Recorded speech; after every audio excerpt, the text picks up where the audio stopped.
Julian Thorne is the Crown Prince of Manhattan, and he is a certified psycho. He is also obsessively in love with me. On our wedding day, my sister, Chloe, showed up in her own wedding gown to crash it. She screamed that she was a protagonist and that if she didn't marry my fiancé, she would die. Julian, without blinking, just said, then die. His security team dragged her to the rooftop of the hotel. She looked down once and fainted clean away. Julian Thorne is New York royalty, reckless, ruthless, and completely ungovernable. And for 1 year, he was my quiet, secret boyfriend. The secret part was my idea. Julian hated it, but I always managed to put him off, saying the relationship was too new or not stable enough. On our first anniversary, I came home from a shoot, and Julian suddenly presented me with a stack of binders. Alara, he said, these are my companies, my properties, my cars, my private equity holdings. He had so many assets it was absurd. He even owned a few small islands. It took him over 30 minutes to list everything. Goddamn capital. My eyes were burning with the sheer, blinding injustice of it all. Julian, what is this? Alara, we've been dating for a year. We're stable. Marry me. When you do, I'm transferring everything into your name. With that, he got on one knee and produced a ring. I finally understood. This was a proposal. The theme of this proposal, to summarize, was, what's mine is yours, and what's yours is still yours. This kind of deal doesn't just happen. I didn't trust it. You're just saying that. No, he said, his face dead serious. You won't go public because you don't feel secure. They say men turn bad when they get rich. If I give you all my money, you won't have to worry about me turning bad. That's not a guarantee. My sister, Chloe, has a thing for taking what's mine. In high school, in college, anytime a guy showed interest in me, Chloe would appear. And just like that, those guys would only have eyes for her. It proved that a man's loyalty has nothing to do with his bank account. This was the real reason I'd kept Julian a secret. I was terrified that if I brought him to a family dinner, he'd be instantly, magically charmed by Chloe. I'd finally found someone who chose me. I wanted it to last. If I ever cheat on you, Julian said, his voice flat, you have my full permission to confiscate my assets. Confiscate your assets? He coughed. Castrate me. I was drinking water. I choked, sputtering and coughing. He rubbed my back, all concern. Slow down. His deep-set eyes were full of genuine worry. I ended up saying yes. A man who was willing to bet his family jewels on his own fidelity. How could I not trust him? I mean, it definitely wasn't about the billions of dollars. Absolutely not. Ugh, this box of deeds is surprisingly heavy. The first thing Julian did after I said yes was post on Instagram a picture of the ring. The caption, mine. I thought that would be the end of it. I was wrong. He started posting 3 times a day, more reliably than he ate. Wife is at work. Miss her. 3 days until I see my wife.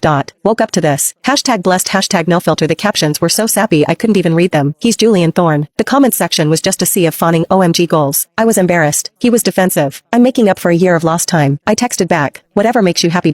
Because of Julian's reputation, everyone in his circle knows not to leak his personal life to the press. So, despite his non-stop posting, not a word of it hit page 6. He didn't stop at Instagram. He gave his entire company a 3-day paid holiday. His employees were ecstatic. The company-wide Slack channel blew up. Thank you, Julian's girlfriend. Julian's girlfriend is a national hero. May Julian and his girlfriend live long and prosper. A happy CEO is a blessing upon us all. When I still hadn't told my family, Julian cornered me. Alara, is it me? Am I not handsome enough?